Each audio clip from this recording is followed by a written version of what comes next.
Welcome to the Dashboard Effect. I'm Brick Thompson. And I'm Landon Oaks. Landon, I wanted to talk with you today about something that happens sometimes when companies roll out a new data initiative, new BI, new dashboards, maybe a new system. And that is that the culture, the ingrained culture of a company can get in the way of a successful adoption and rollout of these. Mm-hmm. Yeah. I mean, it's a common issue that, you'll see every once in a while. So it's not easy to overcome either. No, it's not. I mean, I think, there's a bunch that can be at play here. You've got the typical resistance to change or fear of change. People have some system they're doing already. It seems good enough. They don't really want a new system. Maybe they're worried about transparency and accountability. If we have this new dashboard, am I going to be held to some new impossible standard? The old system of tracking it on the whiteboard was good enough. Sometimes there's technical intimidation. People are used to whatever system they're using, and they look at a new dashboard system, say Power BI, and now you've got slicers to get to certain subsets of data and cross-filtering, and how does that work? How do we even find the report? That type of thing. Do I even trust the numbers? Sometimes a new dashboard will come out and you find that the numbers you've been doing in your Excel magic sheet for the last 5 years are actually wrong. Mm-hmm. And so there can be sort of a trust thing you've got to get over. And then maybe one other one is you can get misaligned incentives between departments. So you may have, let's say the office of the CFO wants to have certain dashboards tracking certain things, but the VP of sales, somehow it's counter to how they're trying to run their business and maybe even gets in the way of how they're trying to incentivize and motivate their sales execs, just as an example. So there's a lot of things that can actually get in the way of having a successful deployment. Yeah. I mean, what you just listed there is great. I mean, one of the things we see common is like Excel, right? Excel's never going anywhere. It's massive for a reason. And a lot of times people, don't really want to go to this dashboard to see their numbers. They want to use their Excel sheet. But, one of the things that we've done in the past to help that, right, is, making it super simple, like having them just bookmark a link. But one of the cool things too about these dashboards is it can actually make your Excel reports better, right? Make it easier. You can export these things to Excel, continue to do what you've done in Excel, but you're getting cleansed data, you're getting metrics built into it, so it simplifies it, right? So it's one way you can kind of attack the Excel problem. Yeah, it's true. I mean, you make a good point. It actually reminds me too, if you're going to roll out something new, if you want people to adopt it, it's got to have benefit for them. Mm-hmm. So if it's not better than what they were doing in Excel somehow, you're not going to get good adoption. And it may actually be better, but you're not doing a good job of demonstrating that, explaining how, the data is more accurate now because we have good governance behind it. And you can get to your answers a lot quicker and, those types of things. You have to make sure to make that effort. Don't just assume people are going to get it and say, oh, good, there's the new shiny object. Let me get all over that. Yeah, exactly. So some of the other things you can do to help drive adoption is really model adoption from your leadership team. So make sure managers are using it. If you can't get the people leading teams to lean into this, you're going to have it's going to be impossible to get the teams to lean into it. Yeah.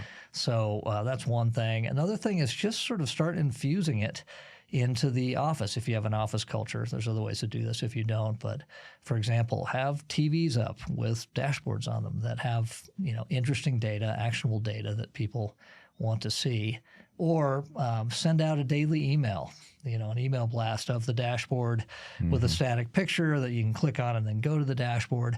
Again, it needs to actually be useful. It can't just be, and we talked in an earlier episode about vanity metrics or metrics that don't actually move the needle. Yeah. You need to be careful that you're actually, sending out things or putting things on the wall that are useful to people.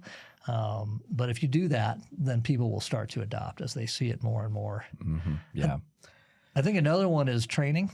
So sometimes you'll roll out a new system and the person rolling it out will feel like, oh, this is simple. Everyone will get it. But for someone who is maybe a little resistant to change and to new things, they'll look at it and not understand how to use it or think they don't understand, and a little training will go a long way for that. Yeah, I think even, infusing it in leadership meetings, manager meetings, and training can go hand in hand too, right?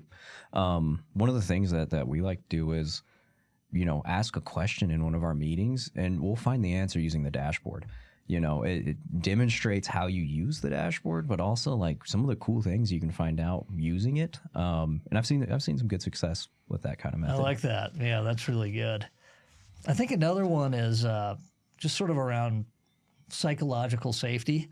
I mentioned people can be afraid of too much transparency, or this is going to create some new accountability that's maybe not fair, something like that. And I have seen companies use a dashboard to sort of not punish exactly, but call out, okay, this person did this bad thing. You don't want to do that. You want to separate the data from the people. It can be important to recognize, okay, we've got an issue here where we need some training, or this person is not understanding the metric. Let's go help them with that.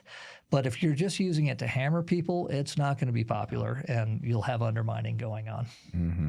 Yeah. I mean, I'm almost in a way of like they can see it as like a tool to help, right? Like my number's low. Like let's see what I can get help with when I can solidify my work process. Try to just find out what's causing that. And I think that when people feel safe, that they're not getting a dashboard used against them to punish.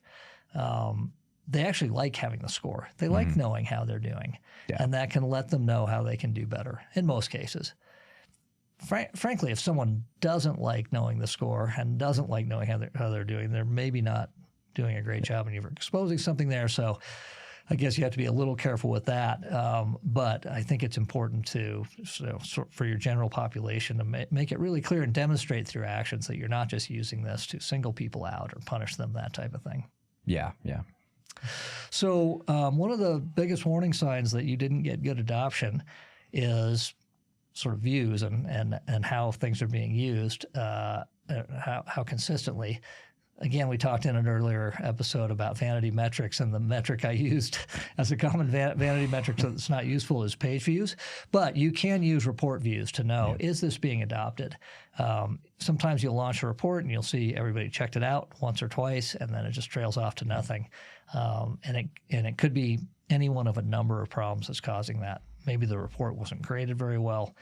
Maybe it doesn't connect to the actual stakeholders that are using it in a good way and needs to be iterated. Maybe there's some problem with the data. Maybe you didn't train the people. Maybe you didn't create an expectation of what they're supposed to do with the report.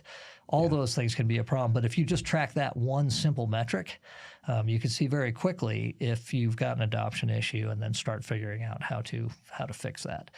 But if you don't, you've wasted a lot of money and time potentially. Yeah, exactly. And I mean, you can see too, like, you'll be able to see people who are accessing it often, right? Every day, these couple people are getting onto this report. And so it can be great to go ask them, right? Like, what do you find useful about this? What is your workflow for it? And kind of use their brain trust a little bit, because they're on the team, right? So they can help adoption as well. Yeah, that's true. It's a really good point.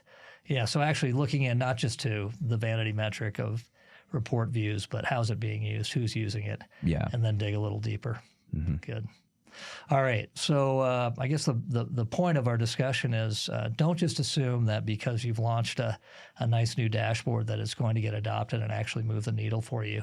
You have to consider the culture and the adoption and all of those things, in addition to building a great report. I mean, table stakes is you got to build a great report and iterate it to keep getting it better and better. But you have to consider all these other things as well, especially at the beginning. Once you get some momentum, you don't have to do that as much. Yeah. The initial piece is a little harder, but the benefits far outweigh what you have to go through to get there. So it's always worth it at the end of the day. Definitely. All right. Thanks, Landon. Talk to you soon. Thank you.